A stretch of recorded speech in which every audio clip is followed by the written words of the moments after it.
Bagaimana informasi libur Natal dan juga Tahun Baru di sejumlah titik kita tanyakan kepada jurnalis Kompas TV. Sudah ada yang ada di stasiun Gambir, ada jurnalis Kompas TV, Medina Andas dan juga juru kamera Adini Anissa. Kemudian ada di jalur arteri Karawang sudah ada jurnalis Kompas TV Adi Wahadi. Dan juga ada di stasiun Tugu Yogyakarta, jurnalis Kompas TV Michael Aryawan. Kita ke stasiun Gambir terlebih dahulu bersama dengan Medina. Medina, bisa diinformasikan di pagi hari ini bagaimana kepadatan penumpang di stasiun Gambir dan kemana saja sebenarnya para penumpang ini melakukan destinasi favorit mereka?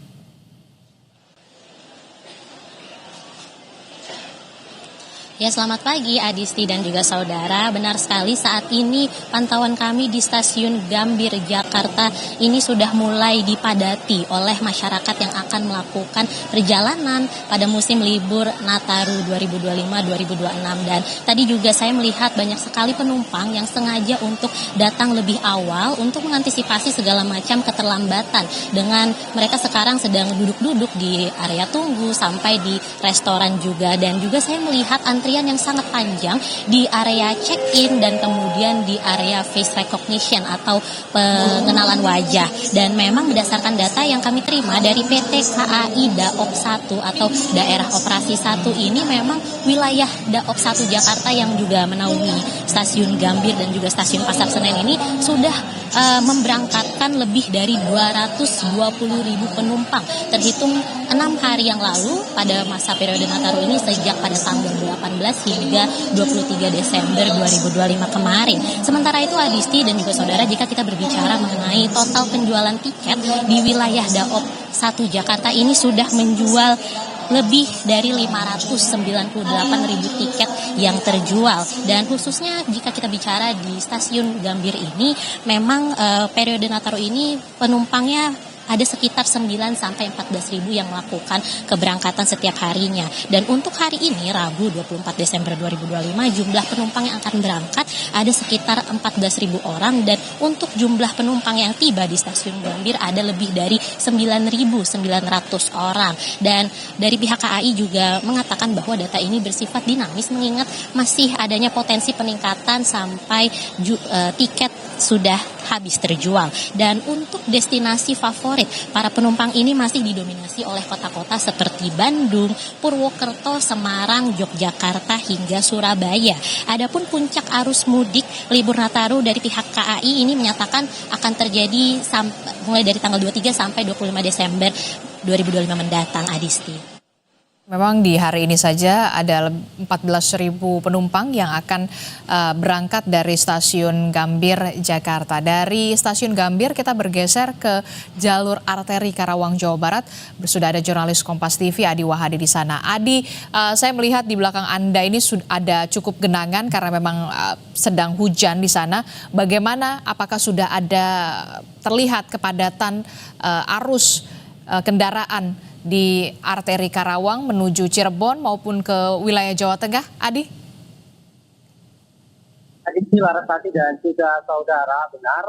Jika tadi pagi saya berada di lokasi ini sekitar pukul 5.30, arus lalu lintas masih berjalan cukup sepi dan cenderung normal lancar. Namun menjelang siang ini arus lalu lintas mengalami peningkatan jumlah kendaraan dan terpantau cukup padat, ditambah lagi dengan kondisi jalur arteri ini yang saat ini terendam banjir meskipun tidak terlalu tinggi antara 20 hingga 30 cm, namun ini cukup berpengaruh terhadap laju kendaraan yang melintas di jalur arteri Karawang.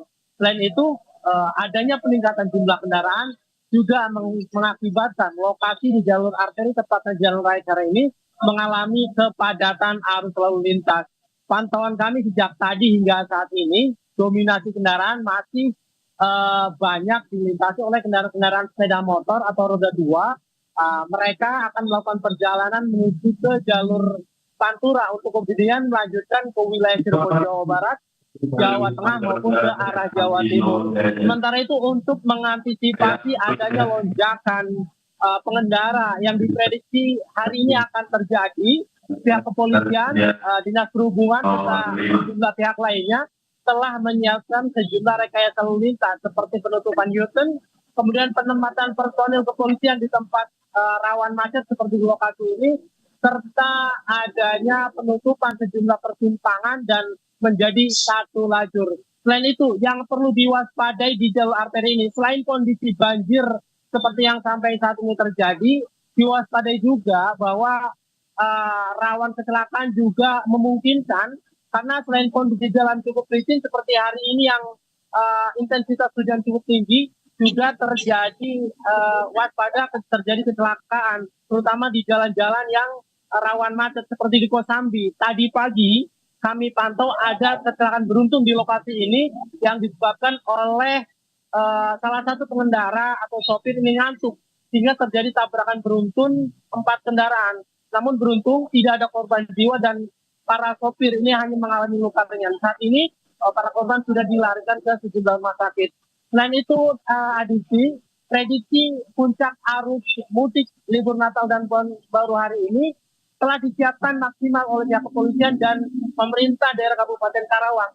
Ini dilakukan terbukti dengan upaya pendirian 33 posko pelayanan pengamanan arus mudik Natal dan Tahun Baru yang ditempatkan di sejumlah titik mulai dari kawasan perbatasan Bekasi Karawang hingga perbatasan Subang Karawang. Oleh karena itu, jika para pengendara atau pemudik yang mengalami kelelahan atau kecapean bisa memanfaatkan sejumlah posko yang disiapkan di sepanjang jalur arteri ini. Adisti. Puncak arus mudik Natal ini akan terjadi di hari ini, termasuk di jalur arteri Karawang, Jawa Barat, bahwa memang kendaraan sepeda motor masih mendominasi untuk lintasan area arteri Karawang, Jawa Barat menuju ke jalur Pantura, Cirebon hingga Jawa Tengah. Dari arteri Karawang, Jawa Barat, kita akan bergeser ke stasiun Tugu, Yogyakarta bersama dengan Michael Aryawan. Michael, kalau kita lihat, ini kan Yogyakarta jadi salah satu destinasi favorit di libur Natal dan juga Tahun Baru. Untuk hari ini saja, total ada berapa penumpang yang diperkirakan akan tiba di stasiun Tugu Yogyakarta? Michael Aryawan.